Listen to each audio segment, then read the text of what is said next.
আসামে ১৯ লাখের মধ্যে হিন্দু ১৪ লাখ বাদ গিয়েছিল। বাংলায় কি ঠিক তেমন হবে? আসুন, এই পয়েন্টের উপরে আমি কিছু কথা লিখেছি।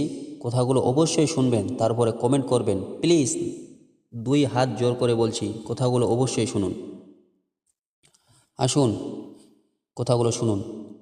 কিন্তু বিজেপির টার্গেট তো প্রথমে হিন্দুদেরকে জবাই করার জন্য মাছের টোপ ফেলতে হয়। ওই জন্য মুসলিমদের একটু বেশি নাম বাদ দিয়ে বলছে, দেখো মুসলিমদের তাড়াচ্ছি, কিন্তু এই যে ধরুন এখন বিচারাধীন যেগুলো চলছে এগুলো যদি প্রসেস হয় তাহলে দেখা যাবে যে মুসলিমদের নাম কিন্তু বেঁচে যাবে। কারণ ডকুমেন্টেশনের দিক থেকে মুসলিমদের ডকুমেন্ট কিন্তু অনেক পুরন, হিন্দুদের নেই। আর বাংলাদেশ থেকে যারা এসেছে তাদেরও তো নেই। ফলে বেসিক্যালি ওই শেষ মুহূর্তে যেটা আমরা দেখেছিলাম যে আসামের ক্ষেত্রে যে ১৯ লাখের মধ্যে ১৪ লাখই হিন্দুর নাম বাদ গেছে, এখানেও অনেকটা সেই রকম পরিস্থিতি। এটাকে জাস্ট ভোটের কারণে ইচ্ছাকৃত মুসলিমদেরকে ডিস্টার্ব করে বাদ দিয়ে দেখাতে চাইছে, দেখো আমরা হিন্দু দরদি, ওই জন্য মুসলিমদের টাইট দিচ্ছে। এটা লোক দেখানো। এখানে আর একটা বড় সমস্যা অনেকে বুঝতে চাইছে না। ধরে নাও এই যে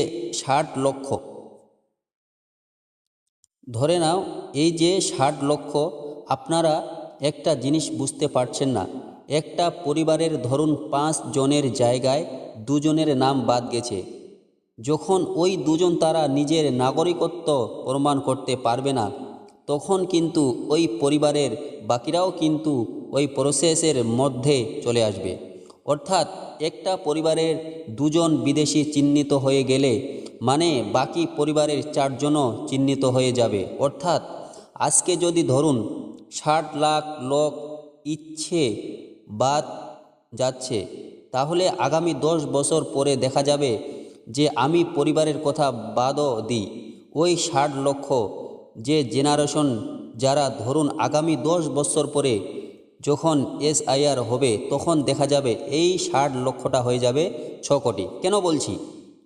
তখনকার যারা ভোটার তালিকায় নাম তুলবে না, SIR করবে, তখন ১০ বছর আগেকার SIR ২৬-এর SIR তালিকায় তো আর বাপ ঠাকুরদার নাম লিঙ্ক করাতে পারবে না।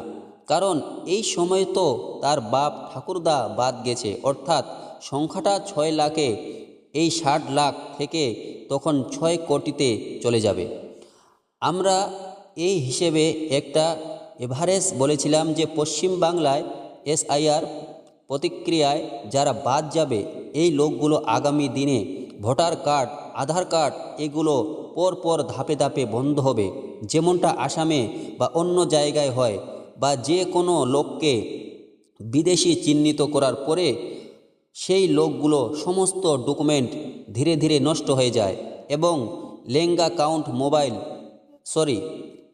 অ্যাকাউন্ট মোবাইল নাম্বার থেকে শুরু করে সমস্ত কিছু। সমস্যাটা হচ্ছে যে পশ্চিমবাংলার ক্ষেত্রে মানুষ যেহেতু রাজনীতি সচেতন, ফলে যে কাজটা তারা আসামে করতে পেরেছে, যে কাজটা বিহারে করতে পেরেছে, সেই কাজটা কিন্তু পশ্চিম বাংলায় করতে পারছে না।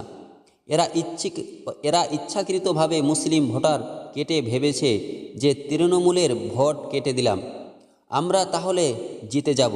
মতুয়াদের যে অংশ তৃণমূলকে ভোট দেয় সেই অংশ কেটে দিয়ে ভাবছি আমরা জিতে যাব। মানে দিনে দুপুরে এতটা নোংরামি একটা রাজনৈতিক দল করতে পারে, সেটা বিহারের মানুষ না বুঝতে পারলেও পশ্চিম বাংলার রাজনৈতিক সংস্থান মানুষ বুঝতে পারছে। ফলে আগামী দিনে এই মানুষগুলো যদি ভোট দিতে না পারে, তারপর যে গৃহযুদ্ধটা বাঁধবে, তখন এই বিজেপির নেতা কর্মী সমর্থক এরা কেউ এলাকায় থাকতে পারবে না। এরা সবাই লাস্টে সব কিছু ছেড়ে ছুড়ে, যেমন অনেকে বলে বাংলাদেশ থেকে আমরা পালিয়ে এসেছি এই পশ্চিম বাংলা থেকে, তখন পালিয়ে ওরা তখন ওই ইউপি বিহার ওখানে চলে যাবে। আবার ওখানকার হিন্দুবাসীরা তখন ওদেরকে বাংলাদেশি বলে আবার লাদ মারবে, মানে এই ফুটবলের মতো হবে। ফলে বিজেপিকে যারা সমর্থন করে তারা মানসিক রোগী, ভাইরাস আক্রান্ত এবং এদের সংস্পর্শে যারা থাকবে তারাও ক্ষতিগ্রস্ত হবে। ফলে বিজেপি মুক্ত বাংলা চাই এবং ভারত মুক্ত, মানে বিজেপি মুক্ত ভারত চাই।